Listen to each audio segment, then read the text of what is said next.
కూటమి ప్రభుత్వం mega DSC పేరుతో అభ్యర్థులను దగా చేసిందన్నారు మాజీ మంత్రి పేర్ని నాని.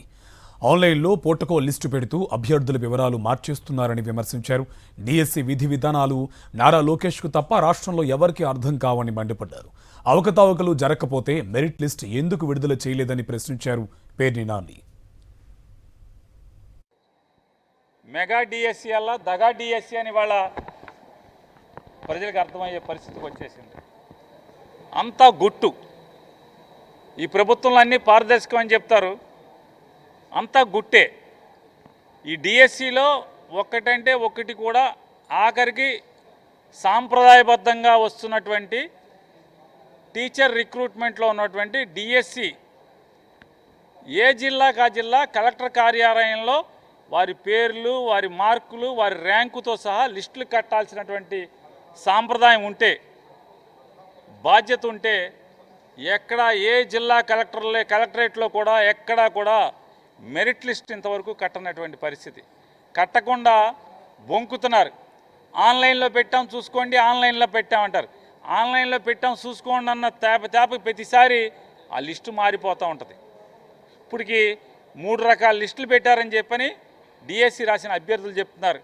అయ్యా, ఎంత పాప ప్రభుత్వం అంటే ఇది, దుర్మార్గమైన ప్రభుత్వం అంటే ఆన్లైన్లో చూసుకోమన్న ప్రతిసారి కూడా లిస్టులు మారిపోతున్నాయండి అని చెప్తారు. దాంట్లో ఎంత కాంప్లెక్స్గా అంటే సంక్లిష్టంగా ఆన్లైన్లో పెడతారు. ఆన్లైన్లో పెట్టేది ఎందుకు? అత్యంత పారదర్శకంగా, చదువు పెద్దగా రానివాడికి కూడా చూసుకుంటే అర్థమయ్యే పరిస్థితిలో ఉండాలి. అంటే డిఎస్సి ఎగ్జామ్ రాసినటువంటి పిల్లలు కాదు, పిల్లల యొక్క తల్లిదండ్రులు కానీ తాత ముత్తాతలు ఎవడు చూసినా కూడా అర్థమయ్యే పరిస్థితులు ఉండాలి. మా పిల్లోడికి ఎన్ని మార్కులు వచ్చినాయి, మా మనవరాలకి ఎన్ని మార్కులు వచ్చినాయి, ఏ ర్యాంక్ వచ్చింది, ఏ క్యాస్ట్ ఏ కేటగిరీలో మా వాడికి పోయింది, సీటు తన్నింది, ఉద్యోగం తన్నింది, ఎందుకు ఉద్యోగం వచ్చింది, ఎవరికి అర్థం కాదు. అంటే ఇది ఎట్లా ఉందంటే, భారతదేశంలో గూడ్స్ అండ్ సర్వీస్ ట్యాక్స్ అని ఒక చట్టం ఉంది. అసలు మామూలు దాంట్లో పనిచేసేటువంటి ఉన్నతాధికారులు కూడా ఆ చట్టం తెలియదు. జిఎస్టీ చట్టం అనేది ఎంత కాంప్లెక్స్గా ఉంటుందంటే, ఎంత సంక్లిష్టంగా ఉంటుందంటే ఆడిటర్లకు అర్థం కాదు, దాంట్లో పనిచేసే ఉద్యోగస్తులకు అర్థం కాదు. అట్లాగే డిఎస్సి కూడా లోకేష్ నాయుడు గారికి తప్పితే అసలు ఎవరికి అర్థం కాదు. మెగా డిఎస్సిలో జరిగిన అవకతవకలపై పల్నాడు జిల్లా వైఎస్ఆర్సీపీ యూత్ కమిటీ ఆధ్వర్యంలో కలెక్టరేట్ వరకు భారీ ర్యాలీ నిర్వహించారు. ఈ ర్యాలీలో పల్నాడు జిల్లా వైఎస్ఆర్సీపీ అధ్యక్షులు పిన్నెల్లి రామకృష్ణారెడ్డి, మాజీ ఎమ్మెల్యే గోపిరెడ్డి శ్రీనివాసరెడ్డితో పాటు వైఎస్ఆర్సీపీ ముఖ్య నాయకులు, నియోజకవర్గ యువజన నాయకులు పాల్గొన్నారు. డిఎస్సిలో జరిగిన అవకతవకలపై సీబీఐతో దర్యాప్తు జరపాలని డిమాండ్ చేశారు పిన్నెల్లి రామకృష్ణారెడ్డి. క్రీడా మైదానం అంటే ఏమిటో తెలియని వారికి స్పోర్ట్స్ కోటాలో ఉద్యోగాలు ఎలా ఇచ్చారని ప్రశ్నించారు. డిఎస్సిలో అవకతవకలకు బాధ్యత వహించి నారా లోకేష్ తన పదవికి రాజీనామా చేయాలని మాజీ ఎమ్మెల్యే గోపిరెడ్డి శ్రీనివాసరెడ్డి డిమాండ్ చేశారు. ఎందుకంటే ఈ రాష్ట్రంలో లక్షల మంది నిరుద్యోగులు ఉద్యోగాల కోసం ఎదురు చూస్తా ఉన్నారు. దాన్ని మెరిట్ లిస్ట్ ఎక్కడా కూడా పబ్లిష్ చేయరు. మీ ఇష్టం వచ్చినట్టుగా ఏసీ రూమ్ లో కూర్చొని ఎవరు డబ్బులు ఇస్తే వాళ్లకు ఉద్యోగాలు ఇచ్చే కార్యక్రమం తీసుకుంటా ఉన్నారని కూడా ప్రజలు అనుకుంటా ఉన్నారు. ఆ వదంతులు అవన్నీ కూడా బయటకు వచ్చినాయి. కాబట్టి ఖచ్చితంగా వైఎస్ఆర్ పార్టీ తరఫున మేము డిమాండ్ చేస్తా ఉన్నాం. మీరు ఏదైతే మెగా డిఎస్సి తోటి ఇచ్చారో దాని మీద సమగ్ర ఎంక్వైరీ జరగాల్సిన అవసరం ఉంది.